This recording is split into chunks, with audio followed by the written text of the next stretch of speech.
지난 주일 말씀에 이어서 성탄절 말씀, 시므온의 노래 두 번째 말씀 마무리를 하겠습니다. 누가복음 2장 21절과 22절을 보면 오늘 말씀의 배경이 나옵니다.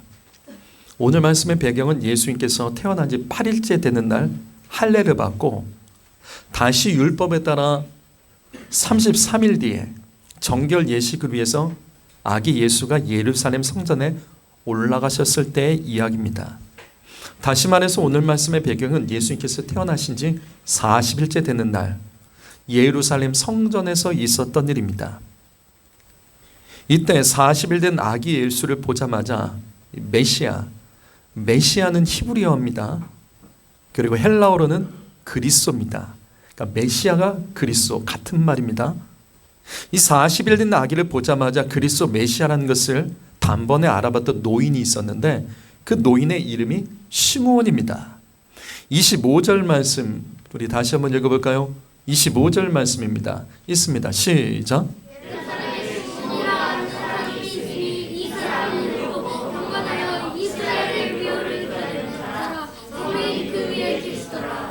시므온 할아버지는 40일 된 아기 예수를 보고 단번에 그리스도 메시아라는 것을 알아봤습니다.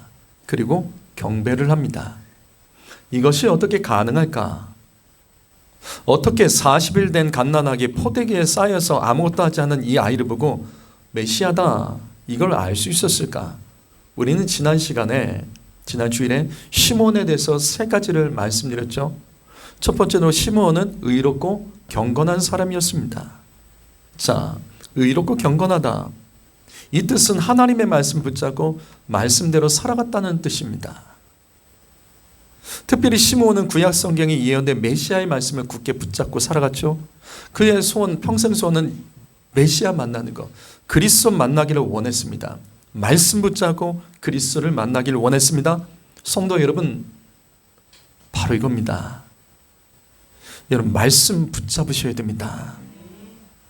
어린 시절에, 또 학생 때, 여러분 청년 때, 결혼하기 전에, 결혼한 후에, 자녀 낳기 전에, 자녀 낳은 후에, 사업을 시작하기 전에, 사업을 시작한 후에, 여러분 그때 순간순간 붙들었던 하나님의 말씀 무엇이었습니까?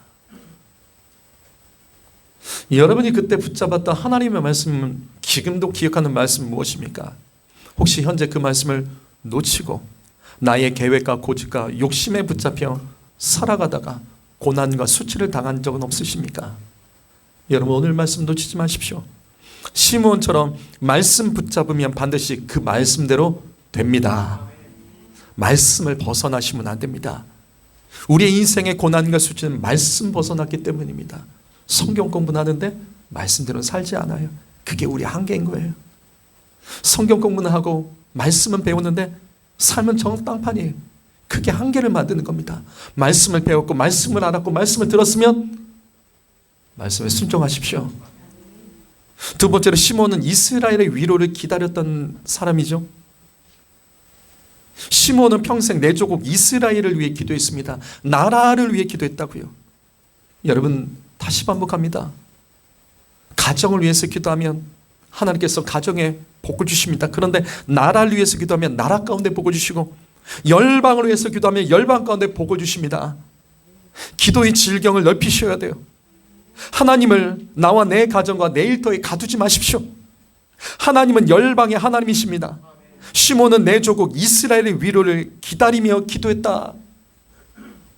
당시 이스라엘은 로마의 식민지였고 당시 이스라엘 왕 헤롯도 이스라엘 사람이 아니라 로마 황제가 세운 에돔 사람입니다. 그래서 시므온은 평생 이스라엘 독립을 위해서 기도했던 겁니다. 이스라엘 독립을 위해서 메시아를 기다렸던 겁니다. 그렇게 메시아를 기다리며 기도할 때 놀라운 일이 벌어졌습니다. 세 번째로 시므온은 메시아를 기다리다가 성령 충만을 받게 됩니다. 여러분 우리는 이 지점에서 한 가지 영적인 진리를 깨달아야 됩니다. 예수 믿는 사람들에게 기다림은 기도하는 시간입니다.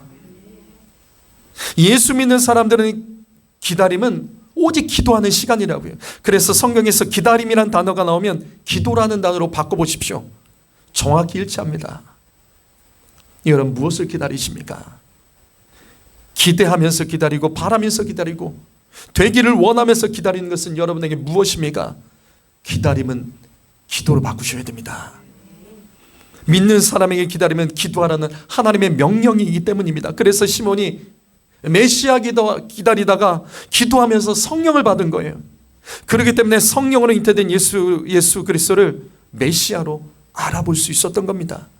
이처럼 시몬은 메시아를 기다리다가 성령을 받았고, 그때 성령께서 주신 말씀을 절대 놓지 않고 평생 그 말씀 붙들고 살아가다가, 자, 오늘 말씀 26절입니다. 26절 말씀 보시겠습니다. 26절 읽어볼까요? 시작.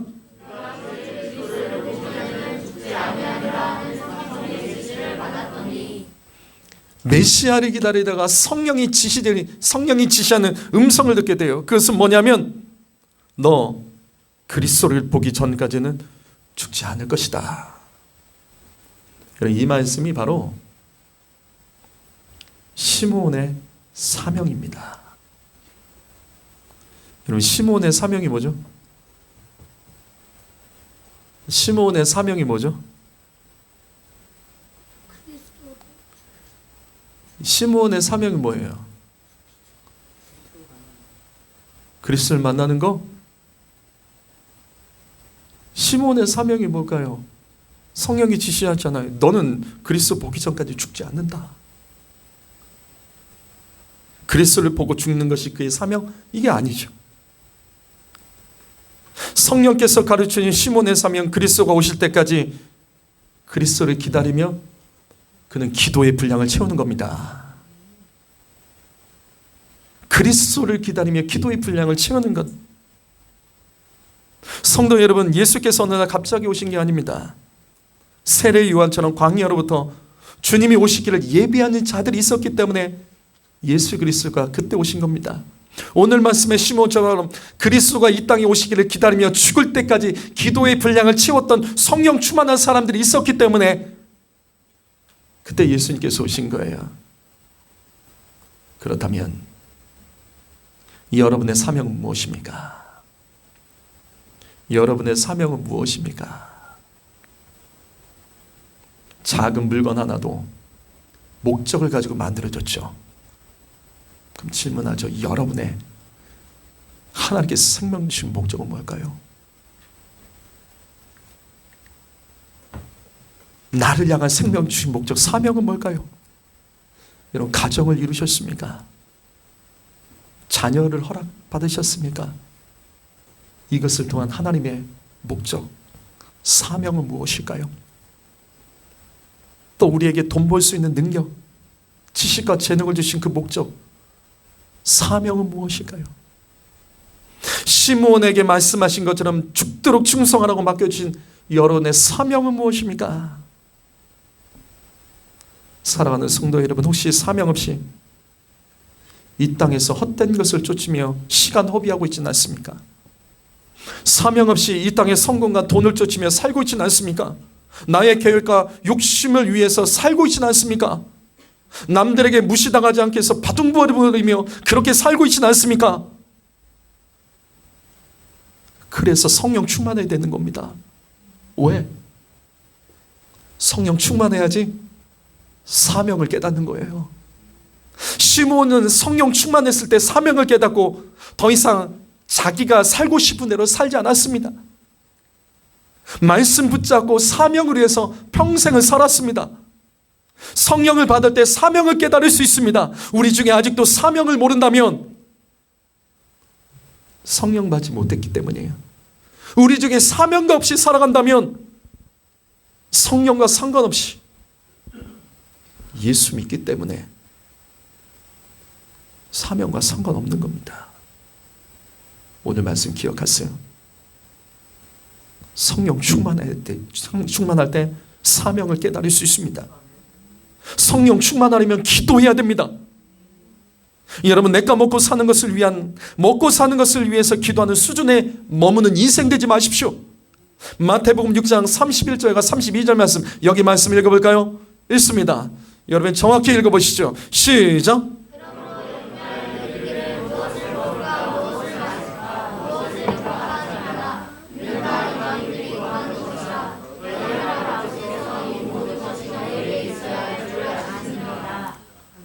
이 말씀 보시죠. 먹고 사는 것을 위한 기도는 어떤 기도입니까?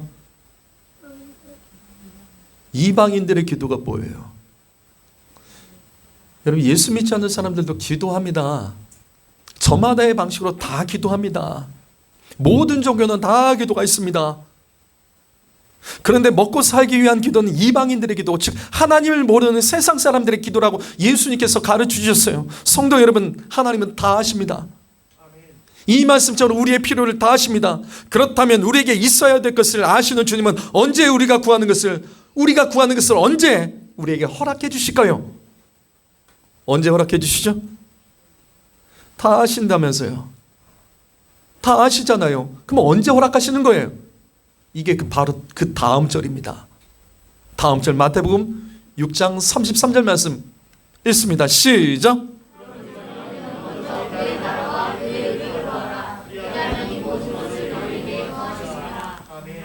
바로 이거예요. 우리가 먼저 기도해야 될 것. 이 땅에서 무엇을 먹고 무엇을 마실까, 무엇을 입을까 하시면 안 됩니다. 제일 미련한 사람이 이것 때문에 예배를 멈추자, 우리 봉사하지 말자, 헌금 덜 드리자, 그리고 돈 벌자. 그래서 안 되는 거예요. 먼저 성도의 기도는 먼저 이 땅에서 하나님 나라와 하나님의 의로운 뜻을 위해서 이 땅에 실현되기를 위해 하나님 나를 써주십시오. 이거 기도해야 됩니다. 하나님 나를 써주십시오. 나의 생명, 나의 건강, 지식, 재능, 돈 버는 능력, 내가 버는 재정, 나의 대인관계, 하나님 이 모든 것, 하나님의 나라와 하나님의 의로운 뜻이 이 땅에 실현되도록 나를 통해서 써주십시오. 우리가 이처럼 사명 감당하기 위해서 하나님께 기도할 때 주님은 사명 감당할 능력과 함께 선물을 주십니다. 그 선물이 이 말씀이 이거예요.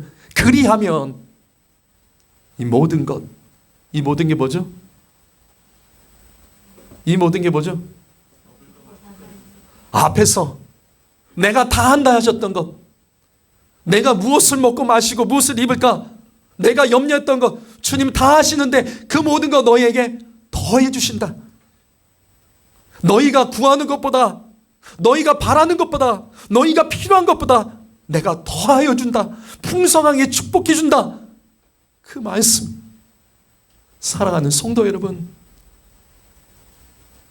주님께 심은 것이 없어서 안 되는 겁니다. 주님께 쉽지 않았기 때문에 빼앗기는 겁니다. 그래서 사명 감당이 축복입니다. 사명 감당하는 것이 이 땅에서 승리하고 형통해지는 비결입니다. 결국 28절 말씀, 마침내 아기 예수를 안고서 시므온이 하나님을 찬송합니다. 이것이 오늘 말씀의 제목, 시므온의 노래예요. 그런데 우리는 예수를 만난 시므온의 노래 속에서 성탄절에 우리의 믿음을 깨우시는 하나님의 세 가지 음성을 들을 줄 알아야 됩니다. 그것이 첫 번째로, 나는 오직 예수로 만족할 수 있습니까? 여러분, 성탄절에 이 질문을 스스로에게 던지십시오. 나는 오직 예수로만 만족할 수 있습니까? 29절 말씀에 이제 말씀하신 대로 종을 평안히 놓아준도다. 주님 말씀하신 대로 이제 종을 평안히 놓아주십시오. 시몬의 가장 첫 번째 고백이 바로 이것입니다. 여러분, 이 말씀의 뜻이 뭐죠? 여기 누가복음 2장 29절에 이 말씀의 뜻이 뭘까요? 이 말씀의 뜻이 뭐예요? 우리가 앞에서 봤잖아요. 26절에서 시몬은 예수를 만나기에는 죽지 않을 것이라는 성령의 지시를 받았습니다. 그래서 이제 예수 만났으니까, 소원이 이루어졌으니까 죽음을 허락해달라는 그의 고백이에요. 이렇게 죽을 수 있음을 감사하는 찬양입니다. 더 정확히 말하면 예수 만났으니 이제는 죽어도 후회가 없다는 말씀입니다. 성도 여러분, 저는 이 시몬의 찬양이 참 좋습니다. 예수님 만난 것만으로 만족하는 이 단순한 삶이 저는 참 좋습니다. 성도 여러분, 우리는 성탄절에 나는 무엇을 위해서 살고 있는지 믿음을 점검하십시오. 나는 무엇을 위해서 살고 있습니까? 나는 무엇의 만족을 위해서 이 땅에서 살고 있습니까? 여러분, 예수님만으로 만족하실 수는 없겠습니까? 하는 일이 잘 안 돼도 예수의 이름으로 기도하고 찬양할 수 있고 예배할 수 있는 것만으로도 감사하고 그것만으로도 만족하실 수는 없겠습니까? 사실 우리는 이 땅에서 너무나도 복잡하게 살아갑니다. 세상에서 무시당하지 않게 해서 살기 위해서, 또 돈 때문에 너무나도 복잡한 마음과 생각을 뺏기며 살고 있지는 않습니까? 그렇게 세상에서 힘 다 빠져서 우리 때로 이렇게 말할 때 있죠.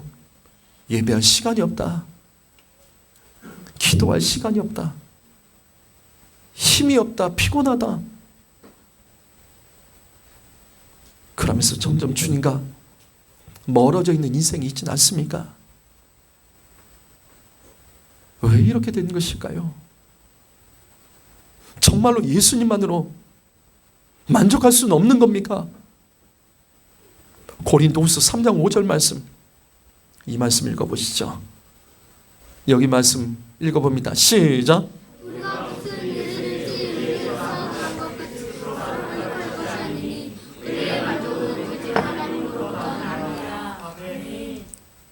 저는 이 말씀을 믿습니다. 우리에게서 난 것, 내가 노력해서 된 일에 만족하지 마십시오. 그게 다가 아닙니다. 성도의 만족은 오직 하나님으로부터 나와야 됩니다. 여러분, 예수님만으로 만족하십시오. 그 사람이 구원받습니다. 복잡한 생각과 계획을 좀 내려놓으십시오. 돈에 대한 염려 좀 내려놓으십시오. 그것보다도 더 중요한 것은 예수님만으로 만족할 수 있어야 됩니다. 그렇게 복잡한 일이 많은데도 하나님 도움 없이 어떻게 그것을 감당하려고 하십니까? 예수 믿는 사람이 이 땅에서 살려고 바둥바둥거리는 인생이 아닙니다. 기억하십시오. 예수 믿는 사람이 이 땅에서 어떻게 죽을지를 준비하는 사람들입니다. 우리는 이 땅에서 어떻게 살려고 바둥거리는 사람이 아니라 우리는 이 땅에서 어떻게 죽고 주님을 만날 것인지 이거 준비하는 사람들이라고요. 이 땅은 영원하지 않아요. 예수 믿는 사람은 영원한 나를 위해서 이 땅에서 내가 손해보기로 작정하고 손해봐도 예수님만으로 만족할 수 있는 사람이 결국은 사명 감당하고 천국을 허락받게 되는 줄 믿습니다. 다시 누가복음 2장 29절의 시몬의 첫 번째 이 시작을 보십시오. 이제 말씀하신 대로 종을 평안히 놓아 주시는도다. 여기서 놓아 주시도다. 여기서 놓아주다라는 구절의 헬라어, 여기서 놓아주다라는 이 구절의 헬라어가 자유케 하다는 뜻이에요. 자유케 하다. 여러분, 바로 이겁니다. 돈이 우리를 자유케 해주는 것이 아닙니다. 이 땅에서 형통하고 사람들에게 인정받고 박수받는 것이 우리를 자유케 하는 것이 아닙니다. 시몬처럼 예수님 만날 때 자유해질 수 있습니다. 예수의 이름으로 기도할 때 자유해지는 겁니다. 예수님만으로 만족할 때 자유해지는 겁니다. 성도 여러분, 오직 예수 안에서 자유합시다. 예수님 때문에 자유하셔야 됩니다. 예수님이면 충분합니다. 시몬의 노래를 통해서 하나님께서 우리를 흔들어 깨우시는 두 번째 음성은, 나는 구원받은 증거가 있습니까? 나는 구원받은 증거를 가지고 있습니까? 우리는 성탄절에 이 질문을 스스로에게 던져야 됩니다. 나는 구원받은 증거를 가지고 살아가나? 오늘 하나님이 부르신다면 여러분 천국 들어갈 자신 있으세요? 하나님께서 나를 부르신다면 여러분 그 앞에서 여러분 뭐라고 말하시겠습니까? 주님이 나에게 너가 이 땅에서 뭘 하다가 왔냐고 묻는다면 여러분 하나님 앞에서 당당하게 말할 수 있는 게 뭐가 있어요? 여러분 이 말씀 놓치지 마십시오. 시몬은 아기 예수를 바라보며 이렇게 고백했습니다. 내 눈이 주의 구원을 봤습니다. 내 눈이 주의 구원을 봤습니다. 이게 무슨 뜻이죠? 이 말씀이 무슨 뜻이죠? 예수님은 나의 구원이십니다. 나는 구원자 되신 예수님을 바라봅니다. 이 뜻이에요. 성도 여러분, 오늘은 성탄절입니다. 우리는 성탄절에 나는 정말로 구원받은 자인지, 구원받은 삶의 증거가 있는 자인지 점검해야 됩니다. 무슨 말이냐면 다시 30절을 다시 보십시오. 내가 주의 구원을 본다. 내가 주의 구원을 본다. 여러분, 이 말씀에서 무엇이 보십니까? 여러분, 이 말씀에서 무엇이 깨달아지십니까? 내가 주의 구원을 본다. 여러분, 이 말씀에서 무엇이 깨달아지세요? 구원은요, 보이는 겁니다. 이게 이해가 되세요? 잘 들으세요. 우리가 구원받은 사람인지 아닌지는 죽어서 확인되는 게 아니에요. 사실은 구원받은 사람은 구원받은 증거가 눈에 보입니다. 저는 이것을 통해서 분명히 말씀드립니다. 교회랑 멀어진 사람, 영상으로 예배드리면서도 부족함이 없는 사람, 꼭 교회에 나와서 예배하지 구원받냐며 사정이 있으면 집에서 그냥 내가 예배할 수 있지, 그러고도 구원받을 수 있다고 말하는 사람, 저는 목사의 응심과 사도신경의 신앙 고백을 근거로 분명히 말씀드립니다. 교회랑 멀어진 사람은 절대 구원받지 못합니다. 자신 있으면 해보세요. 왜 예수님께서 부활 승천하신 뒤에 성령이 맺고 교회가 세워졌을까요? 왜 바울이 복음이 전파되는 곳마다 교회가 세워졌을까요? 왜 우리의 사도신경의 신앙 고백에 그 후반부 마지막에 성령에 대한 신앙 고백이 이렇게 시작될까요? 나는 성령을 믿으며 거룩한 공교회. 공교회가 뭐죠? 공교회가 뭐죠? 교회는 내가 교회라고 한다고 교회가 되는 게 아니에요. 현재 이 교회, 이와 같은 교회가 공교회입니다. 내가 가정에서 나는 가정을 교회로 세우겠어. 그 교회가 아니에요. 그건 공교회가 아닙니다. 내가 교회라고 부를 수는 있겠지만 공교회는 그런 것이 아닙니다. 공교회는 이와 같이 공적으로 모든 사람이 같이 인정하는 교회, 공적인 원리로 질서가 세워진 교회, 이게 공교회예요. 이처럼 교회와 성도의 교제를 믿습니다. 신앙 고백이 초대교회 때 만들어져서 오늘날까지 모든 교회에서 예배 때마다 왜 이것이 신앙으로 고백되어질까요? 혹시 여러분 중에 교회랑 멀어진 신앙이 있습니까?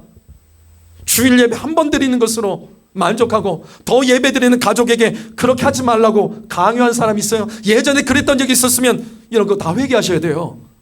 그게 얼마나 큰 죄인 줄 아십니까? 자주 예배를 빼먹는 사람이 있습니까? 이유와 사정이 있다고 예배 빼먹는 분이 계십니까? 그렇다면 분명히 제가 말씀드릴게요. 사도신경을 근거로 목사의 양심을 걸고 이 부분은 분명히 말씀드립니다. 구원받을 생각하지 마세요. 구원은 자기 편한 대로 예수 믿는다고 되는 게 아니에요. 분명 예수님 말씀하시죠. 구원은 좁은 문입니다. 좁은 길입니다. 구원받는 자의 숫자는 생각보다 적습니다. 그렇게 쉽게 구원받는 것이라면 왜 예수님께서 이 땅에서 치열하게 죄와 싸우시고 십자가에 못 박혀 돌아가셨을까요? 교회에서 성도 간의 교제를 중요하게 여기십시오. 분명 교회를 가까이 하는 것이 구원의 조건입니다. 코로나라도 그래서 우리는 교회에서 예배하고 성도의 교제가 필요한 겁니다. 이 어떻게든지 교회는 현장에서 예배드리기 위해서 지혜를 모아야 됩니다. 코로나 때 한국의 대형 교회와 영향 있는 목사들이 나서서 영상 예배를 이렇게 말했어요. 그것도 대면 예배라고, 하나님 대변하는 예배라고 말장난했다고요. 그 결과 보실까요? 이겁니다. 코로나 이 기간 동안에 약 2년 가까운 이 시간에 1만 개의 교회가 폐쇄됐습니다. 우리 주변에도 교회가 폐쇄되고 합쳐져서 한 교회로 되고 사라진 교회들이 1만 개. 이거 누가 책임질 거죠? 여러분, 이거 누가 책임지는 거죠? 정부 탓으로만 들리지 마세요. 이웃 사랑에서 영상 예배 드린다고 외쳤던 목회자들, 그 성도들이 다 책임져야 될 영역이에요. 이 사라진 1만 교회는 이건 어떻게 할 거냐고요. 성도 여러분, 교회 중심으로 예수 믿어야 됩니다. 구원받은 사람은 교회를 분명히 가까이 오고 교회로부터 사명 감당합니다. 우리가 올해 성탄절 이때 올 한 해 동안 주일 예배 빼먹은 것, 예배 시간에 습관적으로 잘 지각한 것, 아슬아슬하게 와서 뒷자리에 앉아 있었던 것, 졸았던 것, 이거 다 회개해야 돼요. 구원받은 사람은 절대 그렇게 하지 않습니다. 또한 구원받은 사람은 돈에 대한 태도가 분명합니다. 저 사람이 구원받은지 안 받은지 돈에 대한 태도를 보면 알 수 있어요. 왜? 마태복음 6장 24절 말씀, 예수께서 이렇게 말씀하십니다. 하나님과 재물을 겸하여 섬기지 못한다. 하나님과 재물을 겸하여 예배할 수는 없는 겁니다. 하나밖에 안 되는 거예요. 이 말씀은 정말 무서운 말씀입니다. 예수님께서는 돈을 하나님과 동급에 두며 말씀하셨어요. 돈은 하나님과 같다. 왜 예수님 이렇게 말씀하셨을까요? 그렇다면 질문할까요? 이 말씀은 예수님께서 누구에게 하신 말씀일까요? 불신자에게 하신 말씀입니까? 아니면 믿는 자에게 하신 말씀입니까? 누구에게 하신 말씀이에요? 불신자에게 한 말씀이 아니에요. 이 말씀을 주님을 따르는 제자들에게 주신 산상수훈 말씀 중에 하나입니다. 예수 믿는 자들, 그들 중에도 돈에 끌려다니는 자들, 돈과 함께 하나님을 예배하는 자들, 돈을 섬기는 자들을 향하여 주님께서 말씀하시는 거예요. 둘을 섬기지 못한다. 하나만 섬겨야 된다. 예수 믿으면서 아직도 돈 타령하는 사람 계세요? 돈 때문에 울상붓고 얼굴이 찌그러지고, 정말 그러세요? 정말 그렇게 사십니까? 가룟 유다를 기억하십시오. 예수님 바로 옆에서 그 은혜로운 말씀, 저랑은 아주 비교도 안 되는 그 은혜로운 말씀, 최고의 설교를 듣고 그 많은 기적을 옆에서 체험했지만 돈에 대한 욕심, 돈에 대한 미련, 돈에 대한 염려에 사로잡혀 결국 돈과 예수님을 바꿔버렸습니다. 또 사도행전 5장에 기록된 아나니와 삽비라 부부를 기억하십시오. 그들은 하나님 앞에서 돈에 대해서 정직하지 못했어요. 헌금을 안 한 게 아니에요. 헌금을 드렸습니다. 그러나 정직하게 하지 않고 돈에 사로잡혀 계산하고 인색하게 죽게 드리다가 하나님의 심판으로 죽었습니다. 그것을 죄로 다루지 않았기 때문이에요. 여러분이 예수 믿으면서 존경하는 사람들의 이름을 한번 떠올려 보십시오. 믿음 좋은 사람으로 간증하며 유명한 사람들의 이름을 다 떠올려 보세요. 이들의 공통점은 돈에 사로잡힌 사람은 단 한 명도 없습니다. 돈과 하나님을 동시에 섬기는 사람은 단 한 명도 없다고요. 돈으로도 주님께 헌신하고 사명 감당했습니다. 우리는 성탄절에 올 한 해 동안 여전히 돈에 대한 염려 걱정, 돈에 대해서 하나님 앞에서 정직하지 못했던 건, 주님께 드리는 11조 도둑질에 먹었던 건, 감사한 그 아까워서 쩔쩔맸던 삶, 이거 철저히 회개해야 됩니다. 하나님과 돈을 섬기지 못합니다. 구원받은 사람은 눈에 보입니다. 구원받은 사람은요, 돈을 따라다니지 않고 말씀을 따라다니는 삶이 그 눈에 분명하게 보입니다. 여러분은 내 삶에 구원받는 자로서의 증거가 무엇을 가지고 계십니까? 오늘 이 말씀을 통해서 나의 구원받은 증거가 무엇인지 찾아보세요. 분명하게 찾아보세요. 이게 없이 나는 구원받을 수 있다 착각하지 마시고 빨리 엎드리세요. 구원은 좁은 문입니다. 마지막 세 번째로 시몬의 노래를 통해서 하나님께서 우리를 흔들어 계시는 세 번째 음성은, 나는 예수를 만나서 무엇이 바뀌었나? 나는 예수를 만나서 무엇이 바뀌었나? 우리는 성탄절에 이 질문을 스스로에게 던져야 됩니다. 여기 31절 말씀 보시게 되면, 이는 만민 앞에 예비하신 것이요. 이게 무슨 뜻일까요? 이 말씀이 무슨 뜻일까요?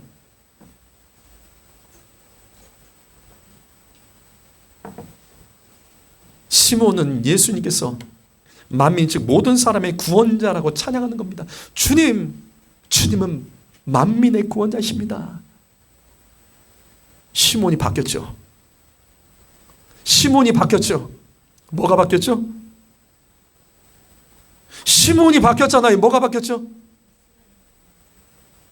그의 기도는 이스라엘의 위로를 기다렸던 인생이었죠. 그가 기다렸던 그리스도 메시아는 이스라엘의 구원자였죠. 그런데 성령을 받았더니 그가 기도하면서 바뀌었습니다. 이 말씀처럼 이제는 예수님이 만민을 위해서 오셨다라고 고백합니다.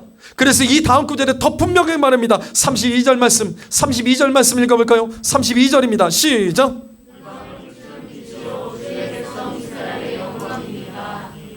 시몬은 이스라엘뿐만 아니라 만민이 구원받고 축복받기를 기대하며 소망하는 사람으로 바뀌었습니다. 주님은 이방의 빛입니다. 이스라엘의 영광입니다. 온 땅과 열방의 구주를 선포하고 있는 겁니다. 여러분, 바로 이것입니다. 예수 만난 사람은 반드시 바뀝니다.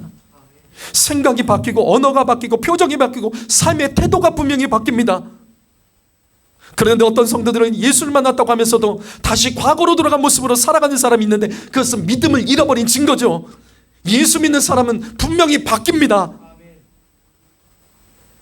잠깐 바뀐 것을 자랑하지 마세요. 예수 잃어버린 다시 과거로 들어가서 술 먹고 음란하고 감사할 줄 모르고 자주 상처받고 삐지고 게으르고 예배가 멈춰지고 다시 그렇게 가는 거예요. 성도 여러분, 예수 만난 사람은 계속해서 믿음의 모습이 거룩하게 바뀌어갑니다. 성숙한 믿음의 모습으로 바뀌어갑니다. 과거를 왔다 갔다 하는 인생, 믿음이 자라지 않은 사람이에요. 그런데도 예수 잘 믿는다고 착각하고 있는 사람들이 많습니다. 우리는 시몬의 이 노래를 통해서 세 가지 질문을 나 스스로의 나의 가정에 우리는 계속 던져야 됩니다. 나는 오직 예수로 만족할 수 있나? 나는 구원받은 증거가 무엇이 있는 사람인가? 나는 예수를 만나서 무엇이 바뀌었나? 여러분, 성탄절에 이 세 가지 질문을 통해서 나는 예수 만난 사람인지, 예수 만난 척 연기하는 사람인지, 과거에 예수 만난 것으로 현재도 예수 만났다고 착각하며 사는 것은 아닌지 정직하게 믿음을 고백하자고요. 성탄절에 이 땅에 오신 예수님을 통해서 내 믿음을 분명하게 확인하고 오늘이라도 주님께서 나의 영혼 부르신다면 나는 정말 천국에 갈 수 있는 사람이지 돌아보며 다시 분명한 믿음, 거룩한 믿음, 확신의 있는 믿음으로 세워가야 될 줄 믿습니다. 기도하겠습니다.